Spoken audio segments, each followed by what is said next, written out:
2022 is upon us, and that means a new season of Formula One.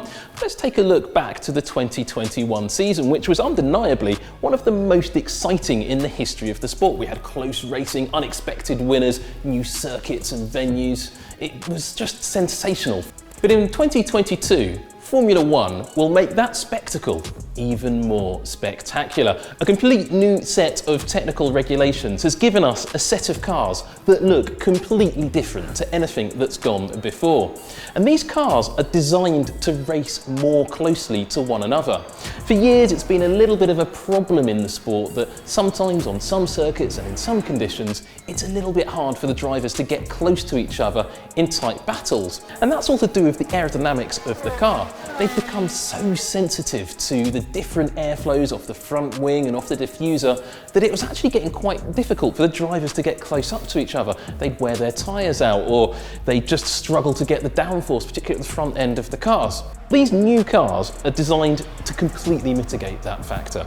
The aerodynamic forces are not so much coming from the front and the rear wings, they're coming from the floor of the car. The whole underside of these new cars is designed to be like a wing. It's a whole wing shape.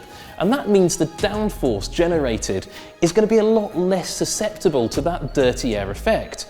And these wings have been specifically designed. Some of the mandatory shapes, like these outer edges, mean that airflow, those vortexes that make a bit of a mess and make it hard for the cars to handle, hard for the drivers to keep the front tyres in particular alive in a close battle, that's all been resolved, in theory at least. Though it's not impossible for teams to be able to find little loopholes in the regulations. In fact, we fully expect that. But the way the regulations have been written has been to make it a lot harder to do.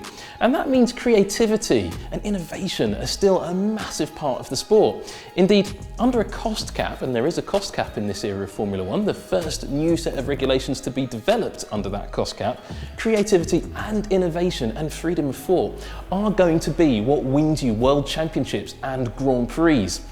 That and a little bit of driving talent. I've spoken to quite a few of the drivers for the 2022 season, and they all tell me one thing. These cars are going to be very different to drive.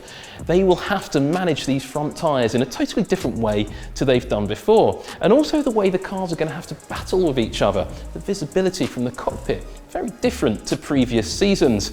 And that could lead, particularly with the introduction of wheel covers, to the cars getting a little bit close to one another in battles on track. Could we see some 1970 Gilles Villeneuve style wheel banging antics? I wouldn't rule it out, particularly with some of the needle between the drivers on the grid. The other thing to look at is some of the technical freedoms that the teams are allowed. Some parts of the car have been more tightly restricted than others for cost and sustainability reasons. However, other areas of the car, particularly towards the front of the floor and the front wing and the nose shape, the teams are free to develop those, and they're not going to be as restricted on that as they were in 2021. So the development war, one of the most exciting elements of Formula One, is fully back in action. The big question that we now face is how much closer will that racing be? We know it's going to be closer, but will there be more overtaking? Will there be more excitement? And will there be more action? Well, the answer to all of those questions is undeniably yes.